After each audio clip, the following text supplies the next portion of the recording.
Bienvenidos nuevamente a una nueva sesión de planificación de proyectos en su curso de formulación. En la sesión pasada vimos los conceptos más básicos de planificación de proyectos, cómo mirar a un proyecto desde el punto de vista de los tres ejes constituyentes, el eje de costos, el eje de objetivos y el eje de tiempo. Básicamente como para entender que debo optimizar todo eso en la planificación, que en el fondo es cómo voy a desarrollar o cómo voy a alcanzar los objetivos que me estoy planteando. Vimos lo importante de una planificación como para lograr optimizar estos ejes y sobremanera como para luego verificar el correcto desarrollo de un proyecto cuando éste se está ejecutando. Lo que nos trae ahora es cómo estructurar una planificación. Cuando me enfrento a un proyecto, y vamos a partir de ese supuesto acá, que el proyecto existe desde el punto de vista de la definición, es decir, esto es lo que hay que hacer, esto es lo que queremos lograr. Eso va a implicar que ya conocemos los objetivos y tenemos que enfrentarnos a la misión de estructurar la planificación. Conociendo los objetivos, tenemos que llegar a determinar cómo lo vamos a hacer, el paso a paso de cómo lo vamos a hacer para lograr finalmente nuestros objetivos. Para esto, necesitamos saber en primera instancia cuáles son los componentes de una planificación. Lo que están viendo son los más típicos, más simples. En primer lugar, tengo a las tareas, que son la esencia de una planificación y son todas las acciones o actividades necesarias para lograr los objetivos de un proyecto. ¿Ya? Por ejemplo, si nuestro proyecto muy simple es llegar a las 8:15 de la mañana a la clase del curso de formulación, entonces necesito establecer una serie de tareas que me va a llevar a lograr mi objetivo, que van a ser parte de mi planificación. Una de esas tareas, por ejemplo, si mi objetivo es llegar a las 8:15 a la sala de clase de la universidad, entonces una de esas tareas será, por ejemplo, ¿no es cierto?, levantarme o bañarme, o una tarea será ordenar, vestirme, etcétera, etcétera. Las tareas son lo esencial de una planificación, pero tengo otros elementos componentes. Hitos. Un hito es un hecho relevante necesario de cumplir. En esencia, un hito es un tipo especial de tarea. Es decir, existen tareas dentro de una planificación que pueden ser consideradas hitos. Los hitos, en general, se pueden definir de otra forma como tareas con una alta relevancia en el eje de objetivos. Es decir, son esenciales y claves el cumplimiento o la finalización de estos para el desarrollo del proyecto y por ende para lograr los objetivos. Otro componente que es bastante simple de entender, son las etapas, que en el fondo son conjuntos de tareas o hitos, ¿no es cierto?, y que se estructuran para dar fases reconocibles de un proyecto. En general, las etapas más bien responden a un concepto de ordenamiento, ¿no?, de la planificación. Luego tengo los vínculos, y los vínculos es la secuencia lógica entre las distintas tareas que van a formar parte de la planificación. Tienen una componente esencial en el eje de objetivos y van a generar, ¿no es cierto?, por ejemplo, secuencialidad lógica o secuencialidad desde el punto de vista, ¿no es cierto?, de sucesores y predecesores. Y finalmente, uno de los componentes de alta relevancia son los recursos. ¿A qué nos referimos con los recursos? son la fuerza motriz para el desarrollo de las tareas u actividades, es decir, los recursos humanos, recursos maquinarias, materiales, todo lo necesario para que las tareas se realicen. Una vez entendiendo estos componentes, digamos, básicos de la planificación, vamos a pasar a la siguiente etapa. Antes de eso, vamos a ver cómo estos componentes básicos de la planificación tienen sus definiciones respecto a los tres ejes que acabamos de ver en la sesión anterior: el eje de tiempo, el eje de objetivos y el eje de costos. Las tareas, por definición, tienen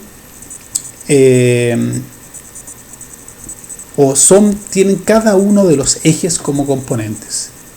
En esencia, cada tarea puede ser definida en cada uno de estos ejes. Por ejemplo, en este proyecto tan burdo como llegar a las 8:15 a mi clase matinal, la tarea puede ser tomar la locomoción. Y esa tarea en particular está definida claramente, o puede estar definida en el eje tiempo. La duración puede ser, dependiendo de donde ustedes vivan, puede ser 15 minutos, 30, una hora. Está definida en el eje de objetivos. Está más que claro, ¿no es cierto? La finalidad es perfectamente trasladarse desde el punto de origen al punto a la universidad, y también va a tener claramente asociado al eje de costos respecto a los costos de transporte. Por lo tanto, toda tarea va a tener siempre definición en cada uno de los costos, en cada uno de los ejes. Un hito, de acuerdo a la explicación anterior, es un tipo especial de tarea que tiene una alta relevancia en el eje de objetivos. Por lo tanto, puede ser incluso que tenga duración nula o muy baja en el eje temporal, y muy probablemente tenga una duración o un costo muy poco relevante en el desarrollo. Esencialmente, un hito es básicamente potente en el eje de objetivos. Es básicamente, o puede estar asociado al cumplimiento de conjuntos o de ejes de objetivos secundarios, por ejemplo, a la finalización de etapas de un proyecto o al mismo fin de un proyecto. Las etapas en general son estructuras o conjuntos de tareas e hitos, por lo tanto tienen definición en cada uno de los ejes. Los vínculos, que son básicamente, ¿no es cierto?, la conexión entre las tareas, están muy influenciadas por el eje de objetivos. Las tareas entre sí serán conectadas en base a los objetivos específicos que persiguen. Por lo tanto, los vínculos van a estar muy definidos en el eje de objetivos. Y finalmente, los recursos de un proyecto responden o tienen definición en cada uno de los ejes del proyecto: tiempo, objetivos y costo. Y esencialmente del eje costos, donde van a marcar claramente, ¿no es cierto?, el costo de un proyecto tiene que ver con los recursos. La pregunta es ahora, ¿cómo estructurar el desarrollo de un proyecto basado en los objetivos tanto generales como específicos? Y surgen una serie de preguntas, como por ejemplo, ¿cómo definir las tareas necesarias? ¿Cómo vincular las tareas una vez que las tengo definidas? ¿Cómo definir el emplazamiento temporal de las tareas? Y esto nos lleva a una gran interrogante. Y para eso lo que vamos a hacer es, en particular, centrarnos en una de las tareas más difíciles, que es justamente cómo definir las tareas necesarias para el proyecto. Una de las grandes interrogantes es cuáles son las tareas que necesito realizar para lograr mis objetivos. Y aquí aparece un concepto que es fundamental, porque cuando tengo que desarrollar un proyecto, puedo establecer con mucha certeza varias actividades o tareas necesarias. Sin embargo, la pregunta es, ¿hasta qué nivel de especificidad debo llegar en el desglose de tareas? Porque, por ejemplo, si mi proyecto es instalar un intercambiador de calor, podría definir una serie de tareas. Una de ellas podría ser diseñar el intercambiador de calor. Pero la pregunta es, yo perfectamente puedo abrir esa tarea, diseñar el intercambiador de calor, en subtareas. Por ejemplo, podría considerar como subtareas el determinar los parámetros necesarios, seleccionar el tipo o configuración del intercambiador, realizar los cálculos básicos, comprobar con simulaciones, etcétera, etcétera, etcétera. Por lo tanto, siempre uno va a poder escarbar y encontrar tareas que son más específicas. La pregunta es hasta dónde llegar en este proceso de escarbar para encontrar tareas más básicas. Y la respuesta está en el concepto de mensurabilidad. La idea es que las tareas sean, en lo deseable, lo más medibles posibles. Es buscar tareas que puedan ser asociadas con parámetros físicos. Por ejemplo, en el proyecto del diseño de un intercambiador de calor, tal vez puedo ir, ¿no es cierto?, a la tarea de selección de tipo o configuración del intercambiador, y puedo tener claro cuántos son los tipos posibles que puedo seleccionar o cuántos son los tipos que voy a considerar. Por lo tanto, yo puedo decir que esa tarea se cumplió una vez que yo haya analizado el X número de tipos distintos que haya seleccionado. Aquí la idea que subyace es que yo pueda tener tareas que sean, ojalá, medibles. Porque si yo no tengo tareas medibles, lo que va a suceder es que en la etapa de desarrollo va a ser una ambigüedad el poder determinar el grado de avance de esa tarea. Por ejemplo, si ustedes tienen como proyecto renovar su pieza o una habitación X y una de las tareas es y la tarea es finalmente renovar la pieza, cuando sea el momento de evaluar el avance, ustedes podrán decir, tal vez mirar y decir, bueno, el avance, no sé, estoy en la mitad, estoy en el 40%, y eso va a ser tal vez bastante ambiguo. No les va a permitir con precisión determinar cuándo, si ustedes van a terminar en la fecha necesaria o no. Sin embargo, si esa tarea de renovar su pieza las subdividen en tareas que sean más medibles, por ejemplo, podrían encontrar una subtarea de pintar las paredes. Y pintar las paredes lo pueden traducir en metros cuadrados de superficie. Por lo tanto, es mucho más simple, ¿no es cierto?, y más directo y más conciso. Si ustedes llegan, ¿no es cierto?, el día X de desarrollo del proyecto y miden la cantidad de metros cuadrados que están pintados. Por lo tanto, pueden saber con precisión cuánto les falta y cuánto se van a demorar. Ese es el concepto de mensurabilidad y es lo deseable, llegar a un nivel de detalle de tareas que sean medibles. Una vez que la tarea en sí es medible, entonces uno puede frenar el proceso de seguir escarbando. Bueno, teniendo claridad ahora cómo voy a enfrentar una planificación, el tema es cómo, ¿no es cierto?, empezar a definir todos estos componentes que vimos. Acabamos de ver cómo puedo trabajar las tareas, pero ¿qué pasa con los hitos? ¿Qué pasa con las vinculaciones, con los plazos, etcétera, etcétera? Yo les voy a presentar acá un paso a paso, que no es nada, ¿no es cierto?, con tremenda certeza, sino que es una metodología que yo he utilizado con el desarrollo de innumerables proyectos y que no significa que sea, ¿no es cierto?, el manual obligado para estructurar un proyecto o para crear una planificación. pero sí nos va a dar pautas como para establecer un orden de desarrollo que nos permite asegurar un producto adecuado. El primer paso de un proyecto es confirmar los objetivos del proyecto. Para esto debo entender, o nosotros vamos a partir del supuesto que los objetivos, tanto generales como específicos, están ya definidos. Y si están definidos, entonces yo me voy a basar en ellos y necesito que los objetivos estén claramente especificados, incluso con un alto grado de detalles. ¿Cuál es el presupuesto total?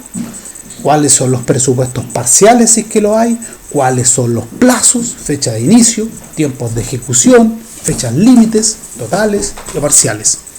Necesito tener la claridad de los objetivos de mi proyecto con el mayor grado de detalle y ojalá en los 3 ejes componentes del proyecto: plazos, costos y objetivos en general. Aquí voy a tomar este ejemplo que es la construcción de mi casa. Se me ocurrió construir mi casa y lo que tengo acá, ¿no es cierto?, son los objetivos generales y secundarios. El objetivo general es construir mi casa, tengo 10 meses de plazo, tengo 100 millones de pesos y tengo la fecha de inicio y fecha de término estimada. Objetivos secundarios: reparar los cierres perimetrales y reparar o ornamentar el jardín. Con esto, entonces, yo estoy más que claro que tengo la base esencial para iniciar mi planificación. El segundo paso es definir tareas genéricas. ¿Y a qué me refiero con tareas genéricas? Establecer las tareas que sean necesarias para desarrollar el proyecto. Y cuando hablo de necesarias, actividades que sean obvias, que sean naturales, que sean típicas. Y no necesariamente aplicar un orden cronológico. Por ejemplo, si mi proyecto es ornamentar o más bien rediseñar mi pieza, lo que voy a considerar, ¿no es cierto?, como tareas obvias es que, por ejemplo, tengo que ver el suelo, rediseñar el suelo o cambiar la alfombra, por ejemplo, cambiar el suelo, pintar las paredes, remodelar cambiar mis muebles, y cambiar las ventanas, por ejemplo. Por lo tanto, tengo tareas que son naturales, que son típicas, obvias, y que en general uno sabe, ¿no es cierto? O el conocimiento colectivo, ¿no es cierto?, donde la empresa que está, ¿no es cierto?, con el grupo de trabajo, se entiende que es necesario para desarrollar esto. A esto se le llama tareas genéricas. Por ejemplo, en el caso del proyecto de construir mi casa, voy a dar tareas que se me ocurrieron como necesarias. Primero, nivelar el terreno. Le coloco objetivos. Obviamente debo nivelar el terreno, si no la casa me va a quedar chueca. Luego, cercar el terreno, construir rejas delimitadoras, de tal forma de empezar mi construcción y estar el terreno cerrado, o si no, obviamente me van a dejar limpio con todos los materiales. Luego de eso, construir las fundaciones, que es el paso esencial antes de edificar la casa. Luego, edificar la casa propiamente tal. Y finalmente, ornamentar el jardín. Por lo tanto, he identificado 5 tareas genéricas. Estas no son tareas específicas, no tienen el concepto de mensurabilidad en su esencia. Son tareas genéricas que son obvias para el desarrollo, ¿no es cierto?, de este tipo de proyecto. El paso número 3 es abrir las tareas genéricas. Es decir, tomar cada una de estas tareas que identifiqué en el paso anterior y empezar a escarbar en busca de tareas que sean más básicas. Y aquí aplicar el concepto de mensurabilidad, es decir, buscar tareas que sean medibles. Cuando yo encuentre tareas o subtareas, en este caso, que sean medibles, puedo parar la búsqueda. Aplicar en baja medida el concepto de secuencialidad. Es muy importante esto porque en general uno tiende a buscar las tareas en forma secuencial. Y evidentemente no es malo. Pero el punto es que uno no se trabe si no encajan las tareas en la secuencia. Eso se va a verificar de por sí solo en los futuros pasos. Por lo tanto, aquí lo esencial es tomar cada una de las tareas genéricas que, por ejemplo, identifiqué en este ejemplo y empezar a determinar tareas que sean básicas y medibles. En este caso me voy a centrar en la construcción de la fundación como tarea genérica y lo que voy a hacer, aquí está solo en la fundación, y empecé a abrir en tareas genéricas. Y lo que encontré es lo siguiente. Primero necesito instalar las canalizaciones estoy hablando de construir la fundación.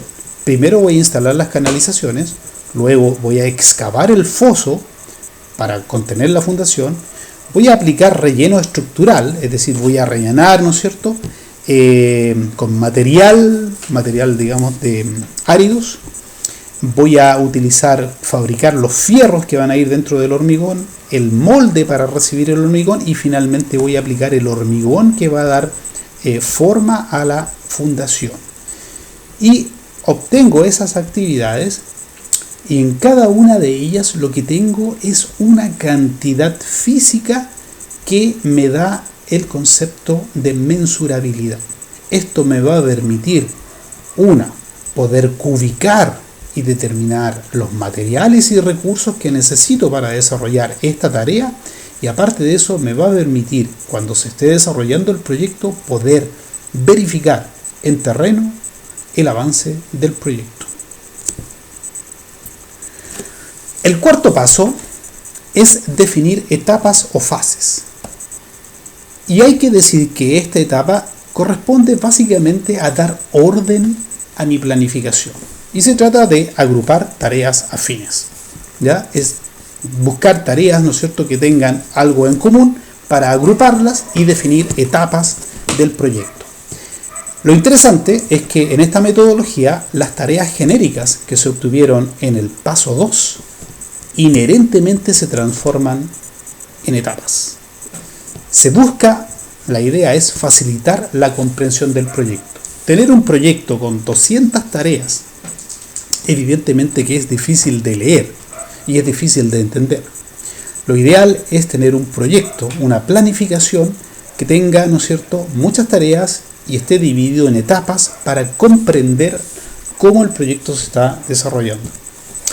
En particular, y en el caso de mi proyecto, ¿no es cierto?, la construcción de la casa, yo identifiqué en el paso 2 varias tareas genéricas, y esas tareas genéricas las tengo acá.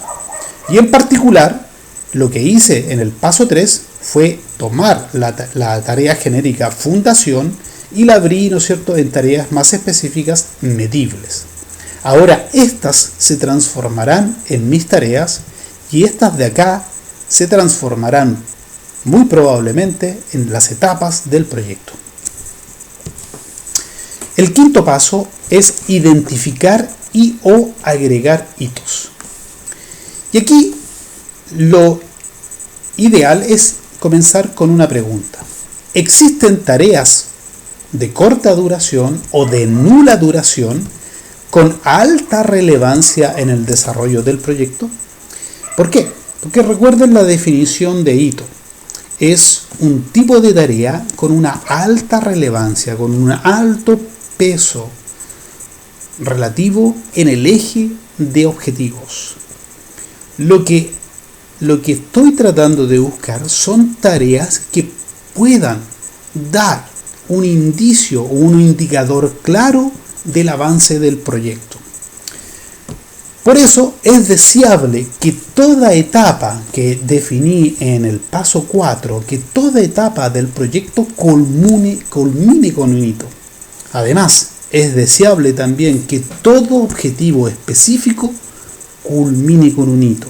La idea es que el hito, solo con visualizarlo, me permita tener una idea, ¿no es cierto?, de el término de etapas del proyecto, y a su vez, cuando el proyecto se está desarrollando, el hito me va a permitir definir el avance del proyecto solo con visualizar si este hito se ha realizado o no.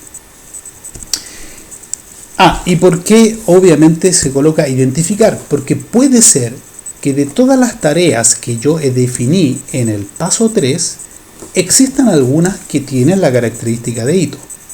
Y si no las hay, o incluso en adición a las identificadas, yo puedo agregar hitos. Y eso, agregar hito, es aquí donde estos tópicos cobran relevancia. Lo ideal es que toda etapa culmine con un hito y que todo objetivo específico también lo haga de esa forma. En este caso, para mi proyecto o subproyecto, construcción de la fundación, yo tenía 5 o 6 tareas, ¿no es cierto?, identificadas, cada una con sus medidas. Lo que hice fue identificar, y en este caso más bien agregué 2 hitos. Un hito de verificación de compactación del terreno una vez realizado el relleno estructural, y un hito de recepción de la fundación. Es decir, una vez que toda la fundación esté lista, yo agregué un hito de recibir, dar un visto bueno a la fundación, de tal forma de poder proceder a la etapa que vendría, que sería la construcción de la casa propiamente tal. Evidentemente necesito que la fundación esté ok, porque si no es así, claramente, ¿no es cierto?, la casa se va a edificar sobre una fundación muy probable ineficiente y el colapso posterior de la casa. Por lo tanto, aquí lo que hice fue agregar 2 hitos. El paso 6 tiene que ver con los plazos de duración de cada tarea específica. Y aquí el problema es cómo asignar la duración. Y para eso hay varios caminos. Uno son datos históricos, plazos conocidos en proyectos similares.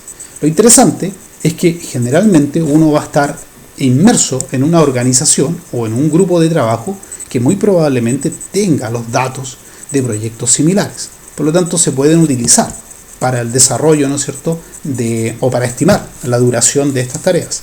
Lo otro es utilizar estándares, tiempo dividido por unidad. Por ejemplo, se puede saber, ¿no es cierto?, que la pintura de una muralla, ¿no es cierto?, toma 1 hora hombre de pintor por cada metro cuadrado, para dar 2 manos de terminación. Por lo tanto, si tengo, ¿no es cierto?, que pintar 100 metros cuadrados, se traducirá, ¿no es cierto?, en 100 horas de pintor. A eso se refiere estándares. Y lo otro tiene que ver con la intuición. O sea, evidentemente cuando no se tiene ninguno de estos datos, y muy probablemente ocurra con tareas novedosas, utilizar la intuición para determinar los plazos. En este caso yo tomé el proyecto y agregué plazos en base a algunos estándares. Finalmente, el paso número 7 tiene que ver con la vinculación. Es decir, con este elemento o componente de la planificación que va a generar la conexión lógica entre las tareas y responde netamente al eje de objetivos. Aquí es muy importante, ¿no es cierto?, el concepto de secuencialidad, que les va a ofrecer una base para la partida. Es importante y es recomendable, ¿no es cierto?, iniciar la incorporación de los vínculos con lo que se llama una secuencialidad de carácter imperativo. Me explico. Si tengo 3 tareas, la tarea A, la tarea B y la tarea C, y el concepto cronológico o de secuencialidad tal vez inherente nos dice que la tarea A debe ir primero que la tarea B y la tarea C. Por ejemplo, si nuestro proyecto burdo era llegar a las 8:15 am a nuestra clase de formulación de proyectos, claramente, ¿no es cierto?, la tarea A puede ser levantarme, despertar. Y la tarea B y la tarea C pueden ser bañarse, y la tarea C puede ser, la tarea B y la tarea C pueden ser, por ejemplo, tomar una ducha y trasladarse, tomar la locomoción. ¿A qué se refiere la secuencialidad imperativa? la secuencialidad imperativa, ¿no es cierto? Estamos más que claros, ¿no es cierto?, que la tarea A, que es levantarse, tiene que estar antes que tomar una ducha o que trasladarse. Pero la pregunta que debemos hacer es si existe una vinculación imperativa. Por ejemplo, para tomar una ducha, ¿debo antes levantarme? Y la respuesta es sí. Es un sí y solo sí. Evidentemente no puedo tomar una ducha si no me he levantado. Esto genera un vínculo imperativo y lo que me hace aprobar, ¿no es cierto?, el vínculo entre las dos tareas. Ejemplo, si tengo que la tarea A es tomar una ducha y la tarea B es transportarme, ¿no es cierto?, evidentemente que debe ser, ¿no es cierto?, tarea A y tarea B, debe haber un sí y solo sí. O sea, no puede ser, ¿no es cierto?, en el caso si es tomar una ducha y transportarme, puede ser perfectamente, ¿no es cierto?, que yo trasladarme desde mi punto de origen hasta la universidad no requiera tomarme una ducha. O sea, perfectamente puedo yo trasladarme sin necesidad de tomarme una ducha. Por lo tanto, puede ser que en este caso sea un vínculo no imperativo. Y si no hay un vínculo imperativo, entonces yo lo puedo dejar, ¿no es cierto?, en duda. Y eso se traduce en que no voy a utilizar vinculación por el momento. Este tipo de estrategia se plasma finalmente en lo que se llama la malla de precedencia. Y la malla de precedencia es el producto final de este paso a paso de planificación. La malla de precedencia, como ustedes ven acá, para el ejemplo de la construcción de la fundación, lo que hace es colocar todas las tareas identificadas, incluyendo los hitos, en este caso 8, hacia abajo, y en las columnas las mismas tareas. Lo que voy a hacer acá, ¿no es cierto?, en las X es colocar los vínculos imperativos. La malla de precedencia lo que hace es solo considerar vínculos imperativos. ¿Y cómo voy construyendo esto? Realizando la pregunta: para realizar la tarea 1, ¿es necesario sí o sí que alguna de estas 8 tareas estén realizadas? Y la respuesta es no. Por lo tanto, no hay X en este caso, no hay vínculo imperativo. Para realizar las excavaciones, ¿es necesario que alguna de las tareas estén realizadas? La respuesta es no. Por lo tanto, no hay vínculo imperativo.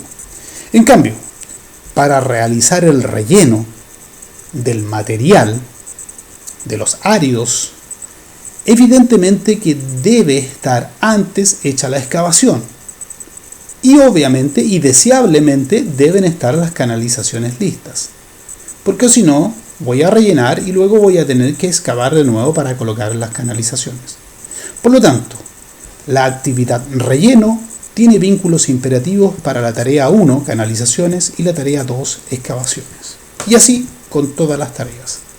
De esa forma, yo termino con esta malla de precedencia que me entrega todas las tareas identificadas con su secuencia y con los vínculos que hay entre los vínculos imperativos que van entre uno y otro. De esta forma yo puedo entrar directo a construir la planificación con un orden mucho mayor del que tenía al principio. Lo que viene ahora es ver qué herramientas tengo para, ¿no es cierto?, producir nuestra planificación. Herramientas que sean obviamente mucho más interesantes que lo que estoy viendo acá, que es la malla de precedencia.